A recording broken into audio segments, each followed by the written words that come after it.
Hallelujah. स्वागत है आप सबका मेरी भविष्यवाणियों की पुस्तक में। तो आइए हम आज के पवित्र वचन को पढ़ेंगे जो कि परमेश्वर के दास प्रेरित अंकुर यूसुफ नरूला जी के द्वारा लिखा गया है। आप सेवकाई के लिए चुने गए हैं।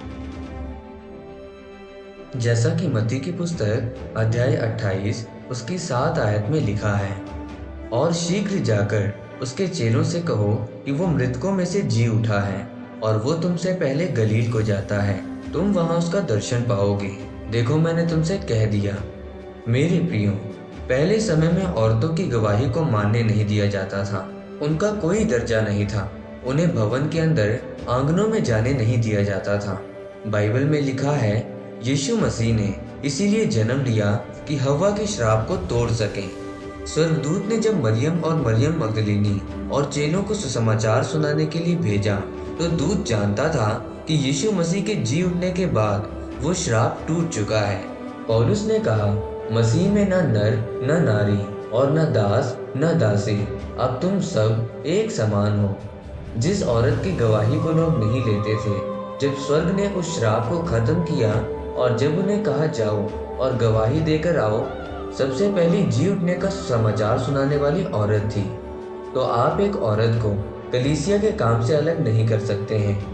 यीशु मसीह ने उन्हें कहा, मैं तुम्हें भेजता हूँ, मेरे भाइयों से जाकर कहो कि वो गलील को चले जाएं और वो वहां जाकर मुझे देखेंगे। बाइबल में जब आप रोमियो की पुस्तक अध्याय 16 उसकी 1 आयत में पढ़ते हैं, तो लिखा है, मैं तुमसे फीबे के लिए, जो हमारी बहन और किंक्रिया की कलीसिया की सेविका है, विनती करता हूँ। इस वचन के अनुसार फीबे एक औरत थी और उस कलीसिया की वो सेविका थी। आज लोग पूछते हैं कि क्या एक औरत पास्टर बन सकती है? हाँ, वो बन सकती है।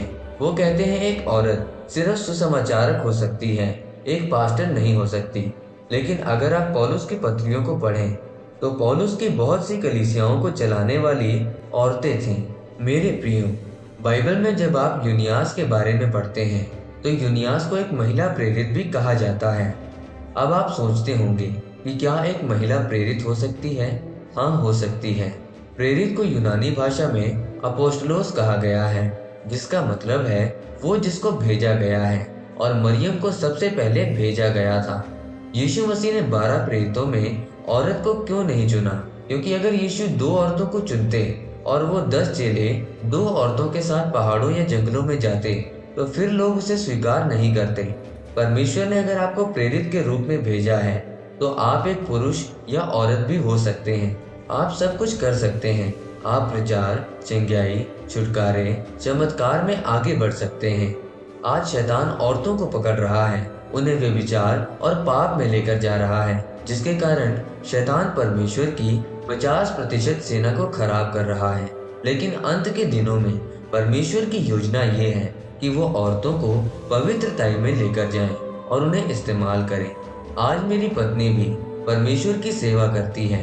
परमेश्वर की सामर्थ्य के द्वारा वो प्रचार, चंगाई और छुटकारे करती हैं।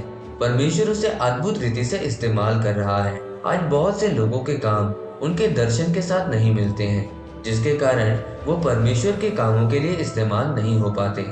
इसीलिए मेरे प्रियो, अगर आप परमेश्वर की सेवा करना चाहते हैं, तो आपको शैतान की बातों में नहीं आना है, बल्कि आपको परमेश्वर की मर्जी को पूरा करना है।